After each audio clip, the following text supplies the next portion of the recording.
Bleak House by Charles Dickens. Chapter 50. Esther's Narrative. It happened that when I came home from Deal, I found a note from Caddy Jellyby, as we always continued to call her, informing me that her health, which had been for some time very delicate, was worse, and that she would be more glad than she could tell me if I would go to see her.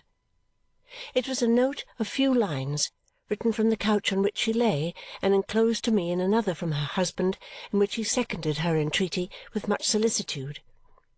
Caddy was now the mother, and I the godmother, of such a poor little baby, such a tiny old-faced mite, with a countenance that seemed to be scarcely anything but cap-border, and a little lean, long-fingered hand always clenched under its chin.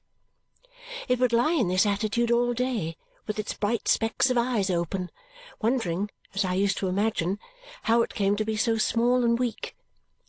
Whenever it was moved it cried, but at all other times it was so patient that the sole desire of its life appeared to be to lie quiet and think. It had curious little dark veins in its face, and curious little dark marks under its eyes, like faint remembrances of poor Caddy's inky days, and altogether, to those who were not used to it, it was quite a piteous little sight.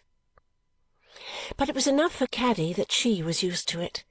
The projects with which she beguiled her illness, for little Esther's education, and little Esther's marriage, and even for her own old age as the grandmother of little Esther's, was so prettily expressive of devotion to this pride of her life that I should be tempted to recall some of them but for the timely remembrance that I am getting on irregularly as it is.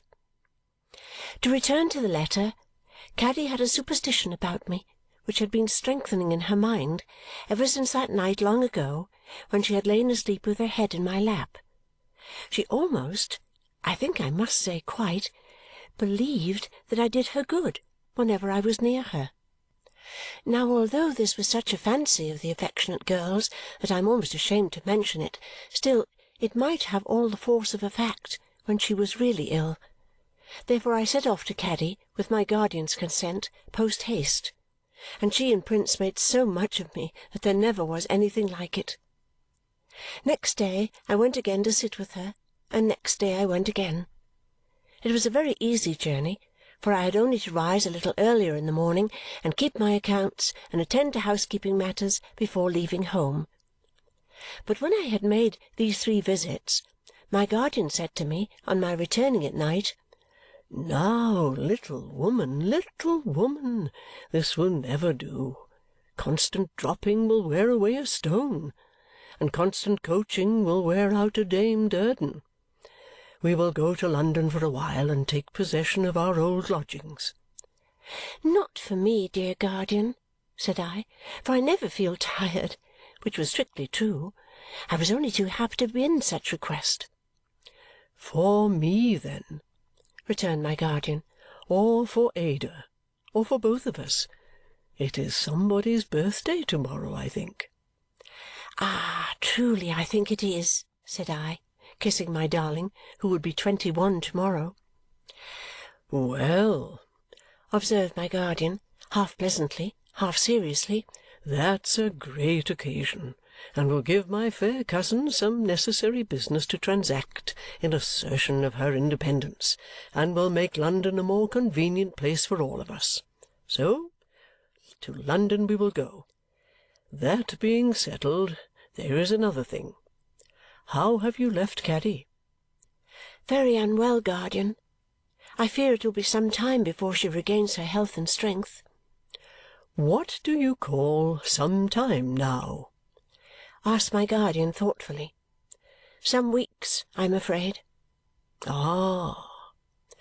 He began to walk about the room with his hands in his pockets, showing that he had been thinking as much. "Now, what do you say about her doctor?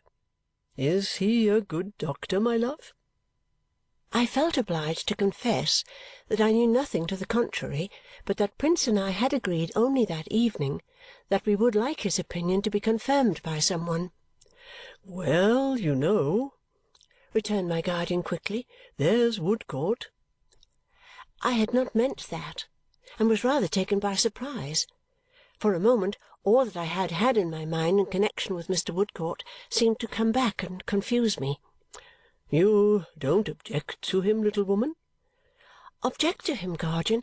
Oh, no!" "And you don't think the patient would object to him?" So far from that, I had no doubt of her being prepared to have a great reliance on him and to like him very much. I said that he was no stranger to her personally, for she had seen him often in his kind attendance on Miss Flite. "Very good," said my guardian. "He has been here to-day, my dear, and I will see him about it to-morrow." I felt in this short conversation, though I did not know how, for she was quiet and we interchanged no look, that my dear girl well remembered how merrily she had clasped me round the waist when no other hands than Caddy's had brought me the little parting token. This caused me to feel that I ought to tell her, and Caddy too, that I was going to be the mistress of Bleak House, and that if I avoided that disclosure any longer, I might become less worthy in my own eyes of its master's love. Therefore, when we went upstairs and had waited listening until the clock struck 12, in order that only I might be the first to wish my darling all good wishes on her birthday and to take her to my heart, I set before her, just as I had set before myself, the goodness and honour of her cousin John and the happy life that was in store for me. If ever my darling were fonder of me at one time than another in all our intercourse, she was surely fondest of me that night. And I was so rejoiced to know it, and so comforted by the sense of having done right in casting this last idle reservation away, that I was 10 times happier than I had been before. I had scarcely thought it a reservation a few hours ago, but now that it was gone, I felt as if I understood its nature better. Next day we went to London. We found our old lodging vacant, and in half an hour were quietly established there, as if we had never gone away. Mr. Woodcourt dined with us to celebrate my darling's birthday, and we were as pleasant as we could be, with the great blank among us that Richard's absence naturally made on such an occasion. After that day I was for some weeks, 8 or 9 as I remember, very much with Caddy, and thus it fell out that I saw less of Ada at this time than any other since we had first come together, except the time of my own illness. She often came to Caddy's, but our function there was to amuse and cheer her, and we did not talk in our usual confidential manner. Whenever I went home at night we were together, but Caddy's rest was broken by pain, and I often remained to nurse her. With her husband and her poor little mite of a baby to love and their home to strive for, what a good creature Caddy was! So self-denying, so uncomplaining, so anxious to get well on their account, so afraid of giving trouble, and so thoughtful of the unassisted labours of her husband and the comforts of old Mr. Turveydrop. I had never known the best of her until now, and it seemed so curious that her pale face and helpless figure should be lying there day after day, where dancing was the business of life, where the kit and the apprentices began early every morning in the ball-room, and where the untidy little boy waltzed by himself in the kitchen all the afternoon. At Caddy's request I took the supreme direction of her apartment, trimmed it up, and pushed her, couch and all, into a lighter and more airy and more cheerful corner than she had yet occupied.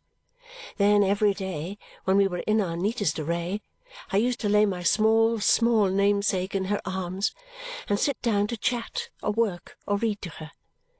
It was at one of the first of these quiet times that I told Caddy about Bleak House. We had other visitors besides Ada. First of all we had Prince, who in his hurried intervals of teaching used to come softly in and sit softly down, with a face of loving anxiety for Caddy and the very little child. Whatever Caddy's condition really was, she never failed to declare to Prince that she was all but well, which I, heaven forgive me, never failed to confirm. This would put Prince in such good spirits that he would sometimes take the kit from his pocket and play a chord or two to astonish the baby, which I never knew it to do in the least degree, for my tiny namesake never noticed it at all. Then there was Mrs. Jellyby. She would come occasionally, with her usual distraught manner, and sit calmly looking miles beyond her grandchild, as if her attention were absorbed by a young Borrioboolan on its native shores. As bright-eyed as ever, as serene, and as untidy, she would say, "Well, Caddy, child, and how do you do to-day?" and then would sit amiably smiling and taking no notice of the reply, or would sweetly glide off into a calculation of the number of letters she had lately received and answered, or of the coffee-bearing power of Borrioboola Gha. This she would always do with a serene contempt for our limited sphere of action, not to be disguised. Then there was old Mr. Turveydrop, who was from morning to night, and from night to morning, the subject of innumerable precautions. If the baby cried, it was nearly stifled lest the noise should make him uncomfortable. If the fire wanted stirring in the night, it was surreptitiously done lest his rest should be broken. If Caddy required any little comfort that the house contained, she first carefully discussed whether he was likely to require it too. In return for this consideration, he would come into the room once a day, all but blessing it, showing a condescension and a patronage and a grace of manner in dispensing the light of his high-shouldered presence from which I might have supposed him, if I had not known better, to have been the benefactor of Caddy's life. "My Caroline," he would say, making the nearest approach that he could to bending over her, "tell me that you are better to-day." "Oh, much better, thank you, Mr. Turveydrop," Caddy would reply. "Delighted, enchanted. And our dear Miss Summerson, she is not quite prostrated by fatigue?" Here he would crease up his eyelids and kiss his fingers to me, though I am happy to say he had ceased to be particular in his attentions since I had been so altered. Not at all, I would assure him. "Charming! We must take care of our dear Caroline, Miss Summerson. We must spare nothing that will restore her. We must nourish her, my dear Caroline." He would turn to his daughter-in-law with infinite generosity and protection. "Want for nothing, my love. Frame a wish and gratify it, my daughter. Everything this house contains, everything my room contains, is at your service, my dear.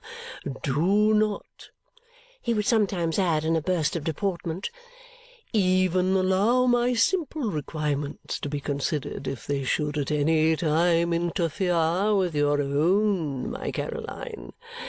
Your necessities are greater than mine." He had established such a long prescriptive right to this deportment, his son's inheritance from his mother, that I several times knew both Caddy and her husband to be melted to tears by these affectionate self-sacrifices. "Nay, my dears," he would remonstrate, and when I saw Caddy's thin arm about his fat neck as he said it, I would be melted too, though not by the same process. "Nay, nay, I have promised never to leave ye. Be dutiful and affectionate towards me, and I ask no other return. Now, bless ye, I am going to the park." He would take the air there presently and get an appetite for his hotel dinner. I hope I do old Mr. Turveydrop no wrong, but I never saw any better traits in him than these I faithfully record, except that he certainly conceived a liking for Peepy and would take the child out walking with great pomp, always on those occasions sending him home before he went to dinner himself, and occasionally with a halfpenny in his pocket. But even this disinterestedness was attended with no inconsiderable cost, to my knowledge, for before Peepy was sufficiently decorated to walk hand in hand with the professor of deportment, he had to be newly dressed, at the expense of Caddy and her husband, from top to toe. Last of our visitors there was Mr. Jellyby. Really, when he used to come in of an evening and ask Caddy in his meek voice how she was, and then sit down with his head against the wall and make no attempt to say anything more, I liked him very much. If he found me bustling about, doing any little thing, he sometimes half took his coat off, as if with an intention of helping by a great exertion, but he never got any further. His sole occupation was to sit with his head against the wall, looking hard at the thoughtful baby, and I could not quite divest my mind of a fancy that they understood one another. I have not counted Mr. Woodcourt among our visitors because he was now Caddy's regular attendant. She soon began to improve under his care, but he was so gentle, so skilful, so unwearying in the pains he took that it is not to be wondered at, I am sure. I saw a good deal of Mr. Woodcourt during this time, though not so much as might be supposed, for knowing Caddy to be safe in his hands, I often slipped home at about the hours when he was expected. We frequently met, notwithstanding. I was quite reconciled to myself now, but I still felt glad to think that he was sorry for me, and he still was sorry for me, I believed. He helped Mr. Badger in his professional engagements, which were numerous, and had as yet no settled projects for the future. It was when Caddy began to recover that I began to notice a change in my dear girl. I cannot say how it first presented itself to me, because I observed it in many slight particulars which were nothing in themselves and only became something when they were pieced together. But I made it out, by putting them together, that Ada was not so frankly cheerful with me as she used to be. Her tenderness for me was as loving and true as ever. I did not for a moment doubt that, but there was a quiet sorrow about her which she did not confide to me, and in which I traced some hidden regret. Now, I could not understand this, and I was so anxious for the happiness of my own pet that it caused me some uneasiness and set me thinking often. At length, feeling sure that Ada suppressed this something from me lest it should make me unhappy too, it came into my head that she was a little grieved for me by what I had told her about Bleak House. How I persuaded myself that this was likely, I don't know. I had no idea that there was any selfish reference in my doing so. I was not grieved for myself. I was quite contented and quite happy.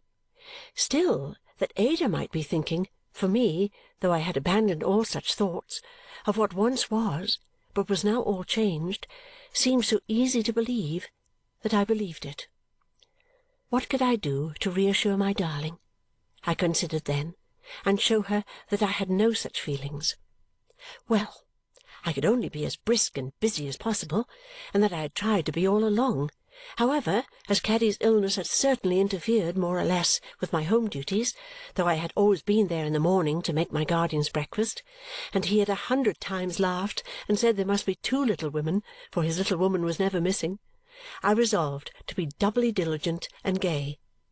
So I went about the house humming all the tunes I knew, and I sat working and working in a desperate manner, and I talked and talked, morning, noon, and night, and still there was the same shade between me and my darling. "So, Dame Trot," observed my guardian, shutting up his book one night when we were all 3 together. "So Woodcourt has restored Caddy Jellyby to the full enjoyment of life again?" "Yes," I said, "and to be repaid by such gratitude as hers is to be made rich, guardian." "I wish it was," he returned. "With all my heart." So did I too, for that matter. I said so. "Aye, we would make him as rich as a Jew if we knew how, would we not, little woman?" I laughed as I worked, and replied that I was not sure about that, for it might spoil him, and he might not be so useful, and there might be many who could ill spare him, as Miss Flite and Caddy herself and many others. "True," said my guardian. "I had forgotten that. But we would agree to make him rich enough to live, I suppose, rich enough to work with tolerable peace of mind, rich enough to have his own happy home and his own household gods and household goddess too, perhaps." That was quite another thing, I said. We must all agree in that. "To be sure," said my guardian. "All of us. I have a great regard for Woodcourt, a high esteem for him, and I have been sounding him delicately about his plans. It is difficult to offer aid to an independent man with that just kind of pride which he possesses, and yet I would be glad to do it if I might or if I knew how. He seems half inclined for another voyage, but that appears like casting such a man away." "It might open a new world to him," said I. "So it might, my little woman," My guardian assented. "I doubt if he expects much of the old world.